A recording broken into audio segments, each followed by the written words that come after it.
feels kind of weird talking about the Champions League now after what happened with, the Super League this past week. Almost like the excitement or the shine surrounding it has been diminished a little bit. But while we won't forget what some of those clubs tried to do, we can still enjoy the football while thinking, you greedy bastards, the whole time. I'm joking. Hey guys, I'm Adrian and welcome to Rabona TV's preview of the Champions League semi-finals.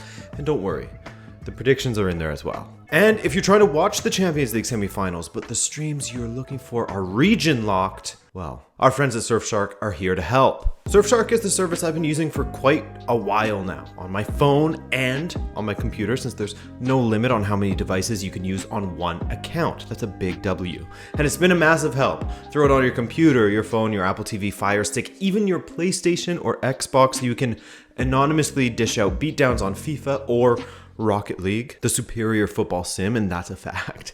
And yes, I said anonymously before because they don't keep any logs when it comes to your browsing history. And like I was saying before, as football fans, we love to stream stuff, and you not only do that anonymously, but with Surfshark, you unlock streaming sites that are region locked like DAZN and every Netflix library in the world, just as an added bonus there for you.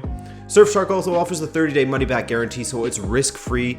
Give it a shot using the link in the description now to get Surfshark VPN and enter the promo code RabonaTV to get 83% off and 3 months for free. Thank you, Surfshark, and let's get into the preview. First up on Tuesday, April 27th is of course Real Madrid hosting Chelsea from the training ground, which was not Jurgen Klopp's favorite stadium. Perhaps he wouldn't have cared if his side hadn't fallen 3-1 at the training ground against Zidane's Real Madrid, who have won every match at home at the training ground across all competitions since the beginning of February. Their form was spotty at the Estadio Alfredo Di Stefano prior to February, but since February 6th, they've won 7. In fact, their form in general has been stunning since the end of January, despite an insane injury crisis due to which you would be forgiven for thinking that Real Madrid's bench was Real Madrid Castilla. I mean, Real Madrid are on a 16-match unbeaten run, dropping points from just 4 draws in that run. Zidane has really done a great job of managing his squad, getting big performances out of the usual suspects, of course, that trio in the midfield, and being tactically dynamic. These are all things that come as somewhat of a surprise to me, as I haven't seen Zidane change things up as much as he has done this season in 2021. He's gone with the 3-4-3, the classic 4-3-3 that he loves, 4-2-3-1, 3-5-2. He's played midfielders as fullbacks and fullbacks as center backs. He's had a challenging year, as many coaches have, but the injuries at Real Madrid have put a different spin on things. Karim Benzema is having another banner year. He gets better and better the older he gets, it seems. The value he brings to the attack isn't just the goals, but the hold-up play, the link-up, the vision, everything. But the goals, he's not exactly hurting in that department either. Benzema has as many goals for Real Madrid in La Liga as the next 6 top scorers in their squad combined. You have to combine Casemiro, Asensio, Valverde, Modric, Kroos, and Vinicius to get to 21, as he sits, I think, 4 behind Messi at this point in the Pichichi race. Barcelona are playing right now, so editor Adrian will fact check that for me. At the back, despite losing Ramos and Varane for long stretches, Real Madrid's defense has been able to hold their own. Nacho and Militão have done serviceable jobs, as has Vasquez filling in for Carvajal. That's another player who has been missing, one that I keep forgetting about. But I think the 2 stars for me in defense have once again been Casemiro and Courtois. Thibaut will of course be playing up against his former side for the first time, and they'll make for a very tough opponent. Thomas Tuchel of course showed last year that he is learning how to set up his sides to win knockout matches, taking PSG to the final, and this year helping Chelsea to the semi-finals of the Champions League so far, and into the final of the FA Cup after overcoming who? Manchester City. No easy feat. Chelsea haven't found their footing going forward, or at least they're much happier with a 1-0 or a 2-1 as opposed to scoring goals in bunches. Under Tuchel, they have scored more than 2 goals in just one of his 20 matches in charge. That came up against Crystal Palace. There's plenty of aspects to this though, this sort of failing attack. Chelsea's attack doesn't quite seem settled. With all the dynamic attackers they have that are capable of playing in multiple positions, Tuchel and even Lampard before him to a certain extent, they kept on shuffling the attack. It seems like Tuchel is now zeroing in on an attack of Havertz in the false 9, Pulisic and Mount sort of flanking him in the inside channels and making overlapping runs, but the personnel are subject to change regularly. Maybe all of this chopping and changing is contributing to Chelsea's struggles in the attack. I don't know. But so long as they continue to defend as they have since Tuchel took over, they will always have a chance at winning matches. If you don't concede, you need just one goal to score. Zuma, Rudiger, and Christensen have become mainstays, while Thiago Silva has had a stop-start time in 2021 with injuries and suspensions, but he's done well when he's been there. And behind the center backs, of course, Edouard Mendy has been solid when called upon. I mean, Chelsea only conceded to Porto thanks to an outrageous goal from Taremi at the very, very end of the second leg. Otherwise, the defense stood strong and would have blanked them on aggregate. That and Chelsea's collapse against West Brom are the only two blotches on the record since Tuchel took over. That's not bad. So I'm really excited to see how Zidane sets up this side. Against Liverpool, he went with his classic 4-3-3 with the single holding midfielder and Casemiro that often splits Real Madrid center backs with how deep he drops at times. Against Atalanta, he countered their back three with a back three of his own, first testing it domestically before trying it out on the European stage. So I'm curious to see if he does the same against Chelsea and their 3-4-2-1 formation that Tuchel rolls out time and time again. Recently, Zidane went with a back three against Cadiz to great success. Back three of Varane, Nacho, and Militão doing quite well, but it was largely rotated. It was a largely rotated side, so we'll see what he goes with. But just looking at the recent form of the two sides and their respective play styles, it's difficult to say who exactly has the edge in this one. I mean, Chelsea are less of a surprise than Real Madrid are. They're so effective with their new defense-first, pragmatic approach, 3-4-2-1 every time. The only question for them is whether their attack can fire. They feel like a balanced matchup, these two. Chelsea perhaps slightly better defensively, while Real Madrid is slightly better in the attack. I don't discount Tuchel's experience in this competition, and I definitely can't look past the experience of players such as Casemiro, Modric, Kroos, Varane, Benzema, Carvajal, and more within the Real Madrid squad that have seen so much success in this competition. If I had to choose, Real Madrid just edges this for me. PSG versus Manchester City, that's a stunning matchup. PSG are looking to make their second consecutive Champions League final, while Manchester City are looking to make their first.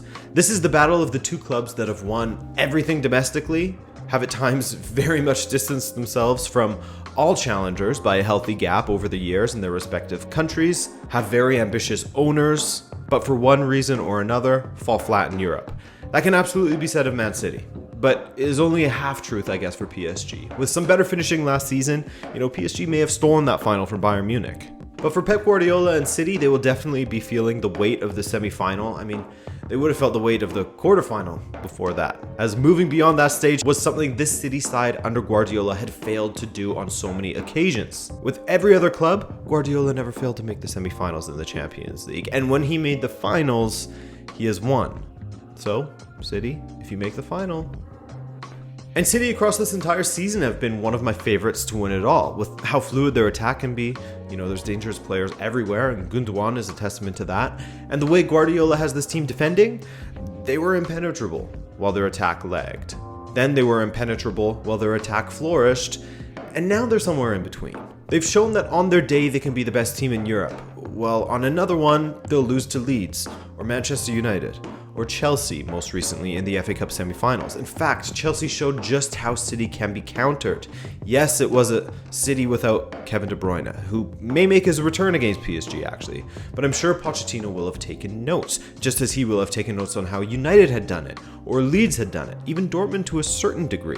It takes some luck and a low block for a long, extended period of time, but it certainly can be done. As mentioned, Kevin De Bruyne will be touch and go. It will certainly be a big miss should he not be available for the clash with PSG. He has played an integral role in unlocking defenses with his driving runs, having launched plenty of City counterattacks, his free kick and corner kick taking duties. And here's a place where City can sort of look for some optimism. Opportunities weren't scarce for Bayern Munich up against PSG. They certainly had a lot of them. And without Lewandowski, they blew most of them. But you have to wonder, will City blow as many opportunities as Bayern Munich did? Because they're certainly capable of it on their day, just as capable as they are of creating them. Unless, of course, as I was alluding to, Pochettino has taken notes on the undoing of Manchester City. He has a strong defense, Kimpembe, has emerged into one of the leaders of the team, both in a performance and in a captain's role whenever his partner Marquinhos is unavailable. Marquinhos himself is a top 10 defender in the world, perhaps top 5 even, while Dagba and Diallo filled in well for Florenzi and Kurzawa. I mean, the backline for PSG isn't perfect, but Navas has more than made up for those imperfections when he has needed to. On top of that, their often double pivot of Idrissa Gueye and either Paredes or Danilo contributes a lot defensively, and they will definitely be called upon to deal with the likes of De Bruyne if available, and the runs that Gundogan is so often making into the box from deep.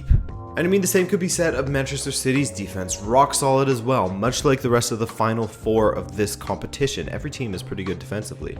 Diaz and Stones have been formidable, while Cancelo, Zinchenko, Mendy, and Walker, take your pick of those four, and they've all had varying degrees of success on the flanks. Well, this one screams goal fest from the outside, and I hope that it is.